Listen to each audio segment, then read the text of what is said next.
Blood dripped onto Major General Diana Thompson's Bronze Star as Sergeant Kevin Mitchell pressed his weapon against her head during her son's military burial at Riverside National Cemetery. Camera flashes lit up the scene as the white officer shouted hate-filled words at the highest-ranking black woman officer in Marine Corps history. Nobody stepped forward. 20 armed officers stood watching in silence, tears in their eyes. Diana whispered softly, "Not today." She reached toward her son's folded flag as Sergeant Mitchell's finger moved on the trigger. A single shot rang out across the sacred ground. Before we continue this incredible story of bravery and unfairness, tell us where you're watching from in the comments. If you believe in fighting against racism in our systems, hit that like button and subscribe, because tomorrow's show will reveal never-before-seen footage of this historic moment that changed America forever. 3 days before the funeral that would shake the nation's heart, Major General Diana Thompson looked out the airplane window as her flight came down toward Phoenix Sky Harbor Airport. The heaviness of sadness pressed on her chest like a real weight. Her son Michael Thompson, a Marine lieutenant deployed to Syria, would never return home alive. Diana had led troops through 4 wars, earned the nation's top military awards, and climbed through ranks where few black women had ever been allowed to walk. None of that made her ready to bury her only child. She straightened her metal-covered uniform, a habit learned through 30 years of military training. The uniform had always been her shield, but today it felt like it might break under her personal pain. As passengers got off the plane, Diana noticed several fellow travelers nodding with respect at her uniform. A young boy even asked for her signature, his parents smiling with pride as they told their son he was meeting a real American hero. The brief moment of normalcy ended suddenly at the security area. "Random extra screening needed," announced Sergeant Kevin Mitchell, a heavy-set white man with cold eyes that never looked directly at hers. "But I already passed security before my connecting flight," Diana explained calmly, showing her military ID and papers. "And I'm here for urgent family business." Mitchell smirked, looking at her ID with fake careful attention. "This looks fake to me. A black woman as Major General? How do I know you didn't steal this uniform?" The travelers around them became quiet, uncomfortable witnesses to what was happening. Diana had faced racism throughout her 30-year military career, but rarely so open. "Officer, I promise you my papers are real. I'm here to bury my son who died serving this country." "Sure you are," Mitchell shot back, waving to other officers. "We need to check your identity. Step aside for more questioning." What should have been a 5-minute process stretched into 2 embarrassing hours. Mitchell made her remove her jacket with the medals, questioned every document, and kept suggesting her uniform was stolen property. When Diana's daughter, Sarah, arrived looking for her, Mitchell threatened to arrest her too for interfering with security. Finally released without any apology, Diana immediately went to the security supervisor to file a complaint. "I wouldn't do that if I were you," the supervisor warned quietly. "Sergeant Mitchell has friends throughout the department. Complaints have a way of becoming arrests for causing trouble." As they left the airport, Sarah, already thinking like a lawyer, was angry. "Mom, we should fight this. I can file." Diana stopped her gently. "Right now, we focus on Michael. We honor your brother. That's what matters." What Diana couldn't know was that Sergeant Kevin Mitchell watched them leave, making a call on his personal phone. "Target confirmed. The general is here." On the other end, a voice replied, "Good work. The Brotherhood sends their regards." Diana Thompson had just met more than a racist officer. She had come onto the radar of a secret group dedicated to keeping black service members in their place, and they had been waiting for her arrival. The Thompson family home in Phoenix's historic Roosevelt district stood as a monument to black excellence and service. Photos of 3 generations in military uniform lined the walls. Medals, awards, and honors showed a family that had repeatedly answered their country's call, despite that country's unwillingness to recognize their humanity. As relatives and Michael's fellow Marines gathered the day before the funeral, Diana found moments alone in her childhood bedroom, now kept as a guest room. Here, surrounded by pieces of her youth, she let herself cry for the first time since getting news of Michael's death. A knock at the door showed her father, Robert Thompson, leaning on his walking stick. At 75, the Vietnam veteran still carried himself with military bearing despite his weak legs. "They told me it was enemy fire that took him," Robert said without introduction. "I don't believe it for a second." Diana wiped her tears. "Dad, what are you saying?" "The official report was changed," Robert interrupted, pulling an envelope from his pocket. "This came for you 2 days ago. I almost opened it myself." The envelope contained a memory stick and a note in Michael's handwriting. "If anything happens to me, give this to Mom. Trust no one in uniform except her." Diana's hands shook as she plugged the drive into her laptop.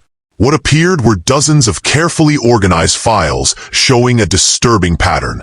Black service members returning to Phoenix faced systematic harassment, false arrests, job discrimination, and sometimes violence from a network of police officers calling themselves the Brotherhood.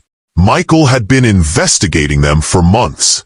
"He said something wasn't right," Robert explained. "Said black vets were being targeted, especially officers. Started collecting stories, evidence." As Diana scrolled through the files, a photo made her breath stop. Sergeant Kevin Mitchell from the airport appeared in several spy images, often at meetings with other officers. One folder labeled Command Structure contained blocked-out personnel files showing the Brotherhood had access to official records. A soft knock interrupted her discovery. Sarah entered with a stranger, a young Hispanic police officer who looked nervously over his shoulder. "Mom, this is Officer Maria Santos. She worked with Michael on this investigation." Santos spoke quickly. "Lieutenant Thompson contacted me 6 months ago after his friend was beaten almost to death by officers during a traffic stop. The department called it resisting arrest, but the victim was a decorated Black Army major. Michael saw a pattern. Santos showed them her badge. I've been gathering evidence from inside, but it's dangerous. The Brotherhood has members throughout the department, courthouse, even military offices." Diana's grief temporarily stepped aside, replaced by cold clarity. "What exactly are you saying, Officer Santos?" Santos lowered her voice. "Your son discovered the Brotherhood was specifically targeting black military personnel for harassment. And worse, they see black advancement in the military as a threat to what they call proper order.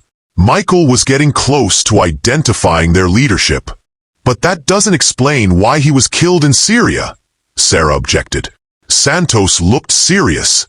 "Lieutenant Thompson's last message to me suggested someone had arranged for his unit to be sent into an unsafe position.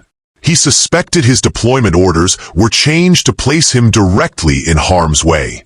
Diana stared at a final folder on the drive labeled Pentagon Connections.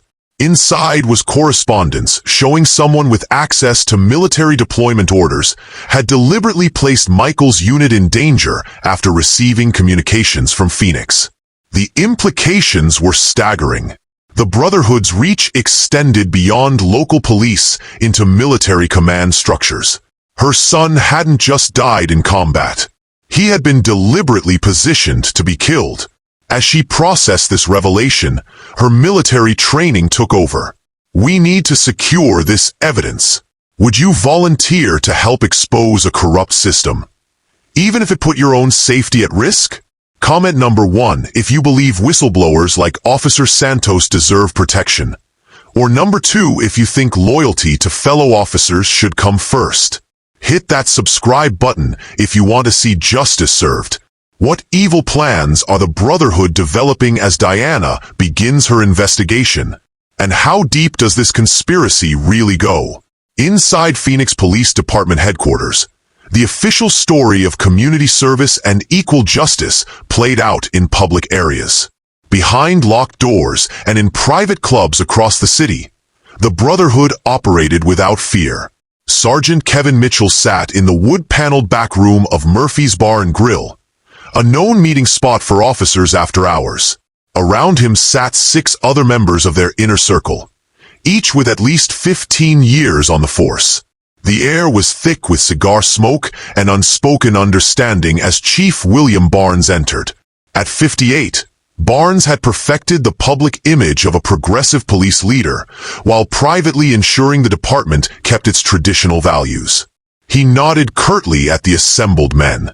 "We have a situation," Barnes announced, sliding photographs across the table. Major General Diana Thompson's face stared up from official military portraits and spy photos. Our airport welcome wasn't enough to discourage the general. "She's making calls to Washington." Mitchell leaned forward. "Let me handle this, Chief. We've dealt with uppity soldiers before." "This isn't some random sergeant," Barnes warned. "This woman has the president's ear and a chest full of medals. More importantly, she's Michael Thompson's mother." A murmur passed through the group. Michael Thompson's name had become a problem in their circles before his convenient deployment. "She's going to be at Riverside National tomorrow for the funeral," Barnes continued. "Perfect opportunity to send a message, but it must look legitimate. Nothing that can't be explained away." Mitchell smiled coldly. "I've got just the plan. I'll need security detail assignment for the cemetery." Across town, Detective Lisa Rodriguez from Internal Affairs stared at a wall of blocked investigations. For months, she'd been building cases against officers with suspicious patterns of conduct toward minority citizens, particularly black veterans. Each time she got close to filing charges, evidence disappeared. Witnesses changed their stories, or her bosses reassigned her. Tonight, she was adding Kevin Mitchell to her board. His airport confrontation with General Thompson had been reported by 3 separate travelers. Yet the official complaint had vanished from the system within hours. Her desk phone rang. "Rodriguez," she answered curtly. "Detective, this is Officer Santos. We need to meet. I have information about Mitchell and a group called the Brotherhood." Rodriguez agreed to a meeting point, gathering her files. As she left the building, she didn't notice the security camera turning to follow her movement or the unmarked car that pulled away from the curb to follow her. At a quiet diner across town, Rodriguez waited for Santos, who never arrived. Instead, her phone buzzed with a hospital alert. Officer Maria Santos had been found beaten in the parking garage of her apartment building, multiple broken bones, and a cracked skull. Her service weapon was missing. The official report already filed listed unknown attackers, possible robbery. Rodriguez knew better. Santos had been discovered.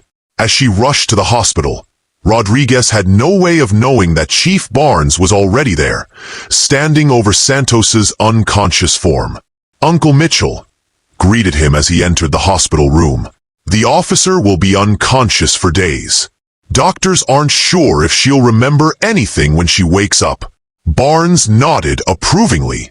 "What did you find in her apartment?" "Nothing yet, but we have her phone and laptop. Tech is working on breaking the codes now." What they didn't know was that Santos had hidden her most damaging evidence elsewhere, including recordings of Brotherhood meetings where Barnes himself outlined their strategy. Identify promising black military officers, subject them to increasing harassment and intimidation, use departmental resources to investigate their backgrounds for leverage, and in select cases, ensure their military careers ended permanently. As the night deepened, Mitchell received his official assignment for the following day: security detail for the high-profile military funeral at Riverside National Cemetery. The authorization came directly from Chief Barnes, granting Mitchell and his chosen officers full authority over the ceremony's security arrangements. Mitchell began calling his most loyal Brotherhood members. "Tomorrow we show a certain general exactly who runs the city," he told each one. and we make sure no one else gets ideas above their station. By morning, 20 officers had been assigned to the funeral detail, everyone a confirmed Brotherhood member. Their plan was simple but powerful. A public humiliation so severe that even a decorated general would understand Black Americans served at the pleasure of those who truly held power. What they couldn't anticipate was that Diana Thompson had spent her entire career overcoming exactly this kind of opposition. She had buried friends, broken barriers, and carried the weight of being the first and the only throughout her rise through military ranks. Tomorrow would indeed be a reckoning, but perhaps not the one the Brotherhood anticipated. The afternoon sun beat down on Riverside National Cemetery as Diana Thompson's car approached the ornate gates. This prestigious burial ground housed generations of Arizona military heroes, its carefully maintained lawns and marble monuments testifying to sacrifices made in America's wars. Diana had arranged for her son to be buried with full military honors in the section reserved for Syrian war casualties. As a lieutenant who died in combat and the son of a major general, Michael Thompson deserved nothing less. The cemetery director, Thomas Wells, a tall, thin man with a constant frown, met her at the administration building. His handshake was brief, his gaze never quite meeting hers. "General Thompson," he began stiffly, "there seems to be a misunderstanding about tomorrow's service." Diana straightened, already recognizing the tone. "What misunderstanding, Mr. Wells?" "The arrangements were confirmed weeks ago." Wells shuffled papers on his desk. "Yes, well, we've had an unexpected number of services this month. I'm afraid the Valor section is at capacity. We've made arrangements for Lieutenant Thompson in our South Gardens area." Diana knew South Gardens well. It was the historically segregated section where Black soldiers had been buried before integration laws forbade such practices. Despite being officially renamed, locals still called it the colored section. "My son will be buried in the Valor section as arranged," Diana stated firmly. "His sacrifice entitles him to that honor under military regulations and cemetery policy." Wells's expression hardened. "General, I understand your position, but I have discretion over final placement, and I've made my decision." Diana removed a folder from her briefcase.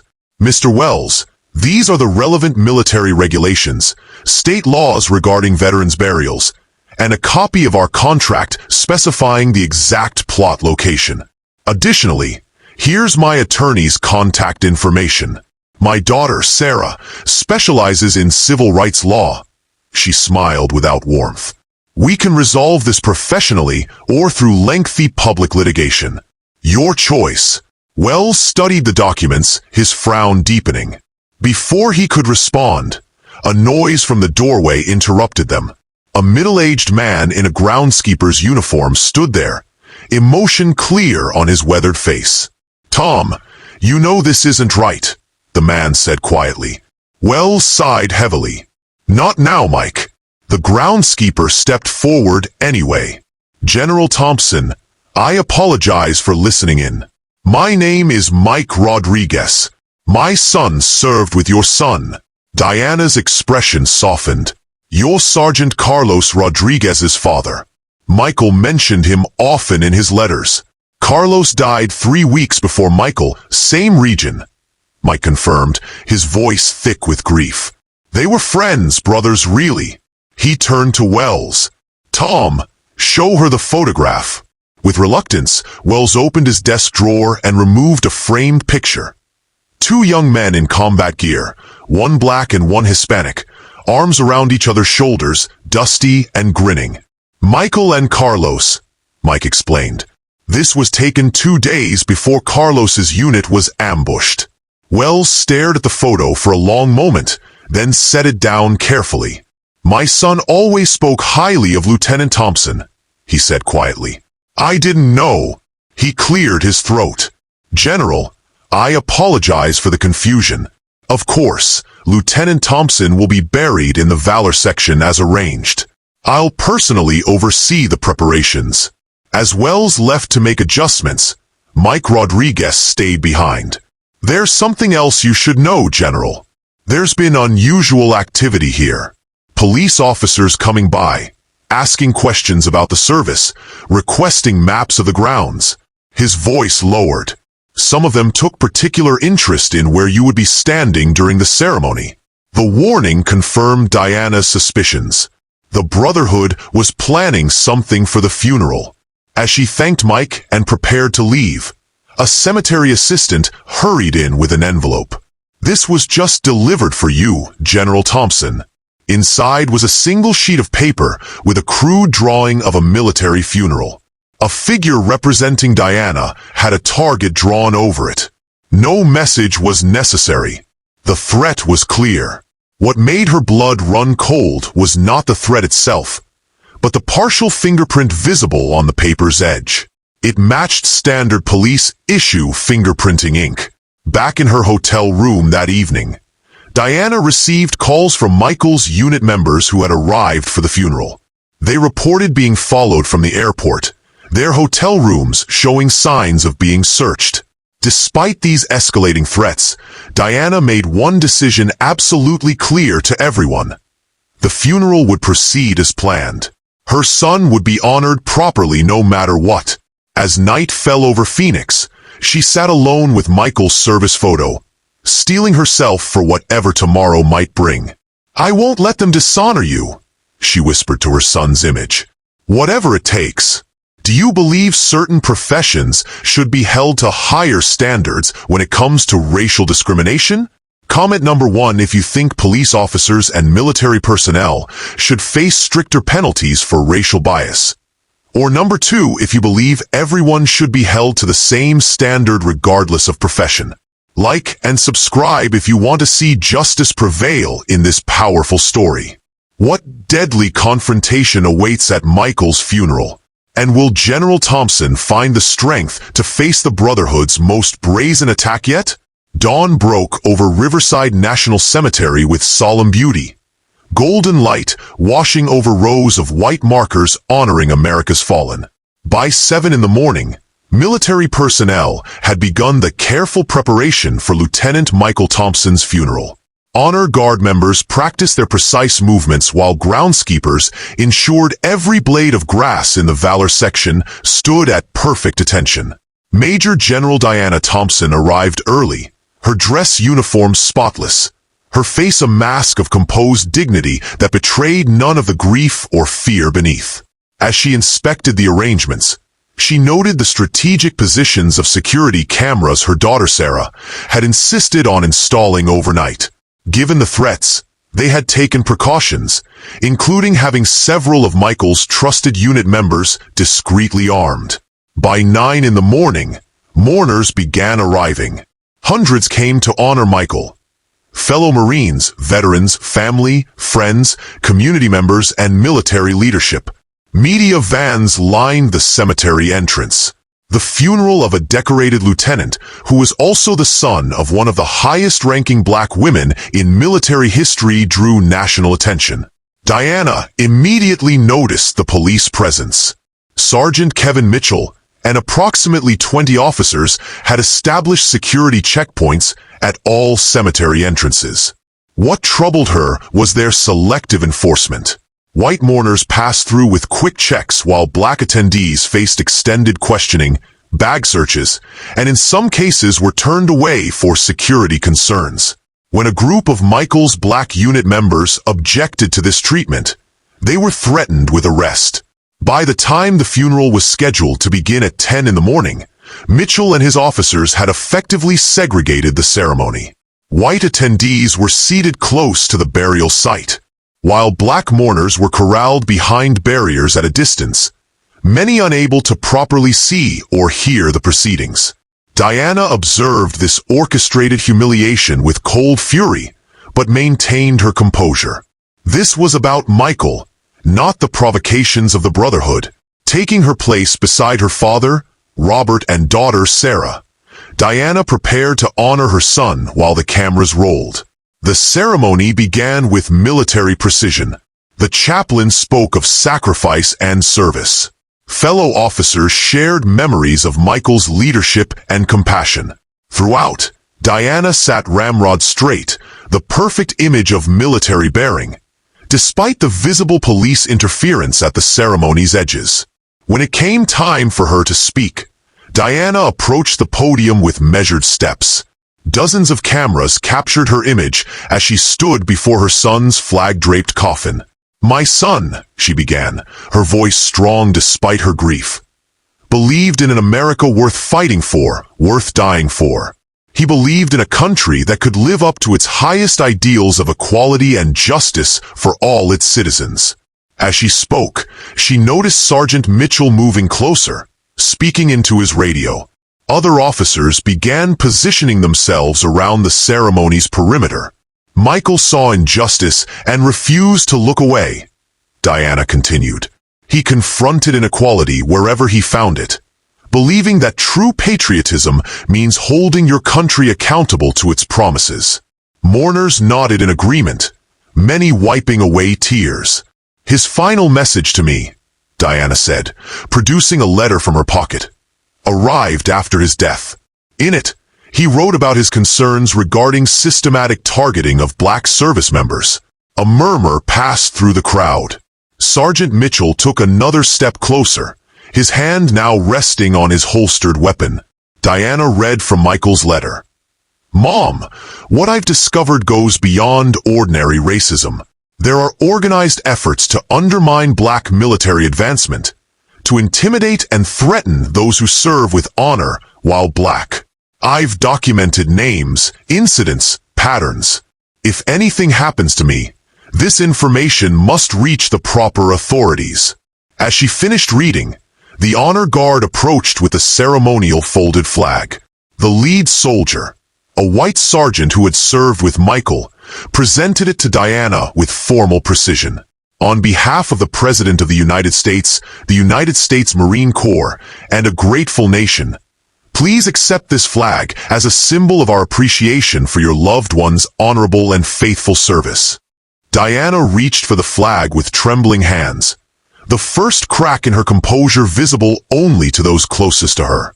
It was at this precise moment that Sergeant Mitchell made his move. Striding forward with false urgency, he pushed past the honor guard members, his hand now drawing his weapon. "General Thompson," he announced loudly, "you need to come with me immediately." The crowd gasped as Mitchell pressed his gun against Diana's temple, the barrel cold against her skin. Blood from a small cut caused by the gun sight dripped onto her bronze star. Cameras flashed frantically, capturing the shocking scene. "This black thinks she's untouchable," Mitchell snarled loud enough for nearby mourners and microphones to pick up. "Time you learned your place." The cemetery fell into stunned silence. 20 armed Brotherhood officers stood watching, none intervening as their colleague held a gun to a general's head during her son's funeral. Through tears she could no longer contain, Diana whispered, "Not today." With military discipline ingrained through decades of service, she continued reaching for her son's folded flag, refusing to cower despite the weapon pressed against her head. Her fingers had just touched the flag's edge when Sergeant Mitchell's finger tightened on the trigger. A single gunshot echoed across Riverside National Cemetery, shattering the sacred silence of hallowed ground. The gunshot came not from Mitchell's weapon, but from his partner, Officer Wilson, who had fired into the air while shouting, "She's reaching for a weapon." In the chaos that followed, Mitchell tackled Diana to the ground, her son's flag falling into the dirt beside the grave. "Weapon? She's armed!" Mitchell screamed, though Diana had been visibly empty-handed throughout the ceremony. Sarah's voice cut through the pandemonium. "It's on video! Everything's on video!" Indeed, dozens of phones and professional cameras had captured the entire incident. Nevertheless, Mitchell wrenched Diana's arms behind her back, kneeling on her spine as he cuffed her. "Major General Diana Thompson, you're under arrest for assaulting a police officer and attempting to draw a weapon at a public gathering." The absurdity of the charge was eclipsed by the shocking visual. a decorated general in full dress uniform, face pressed into cemetery soil beside her son's open grave, being handcuffed while still crying. Robert Thompson, despite his age and weakened legs, lunged toward Mitchell, but was immediately restrained by two other officers. Sarah, trying to reach her mother, was shoved backwards so violently she stumbled into mourners. Michael's fellow Marines moved forward as one, their military training evident in their coordinated approach, but stopped when multiple officers drew weapons. "Anyone interferes, they go down," shouted Officer Wilson, his gun now pointed at the crowd. As Diana was roughly hauled to her feet, a commanding voice cut through the chaos. "What in God's name is happening here?"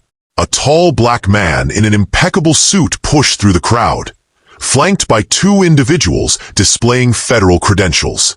"FBI Agent Marcus Johnson," he announced, his badge extended. "Someone explain why a major general is being arrested at her son's funeral." Mitchell kept his grip on Diana's arm. "This is a local police matter." The subject was reaching for a concealed weapon. "That's a lie," shouted multiple witnesses simultaneously. Agent Johnson's eyes narrowed. "I see no weapon. Release the general immediately." "We have procedures," Mitchell insisted. "She'll be processed downtown like anyone else." Johnson stepped closer. "I'm here investigating potential civil rights violations within Phoenix law enforcement. What I'm witnessing appears to confirm my suspicions." He gestured to his colleagues. "We'll take custody of General Thompson." "No," Mitchell replied flatly. "She's our arrest." What happened next would later be described in hundreds of witness statements and seen in viral videos across the globe.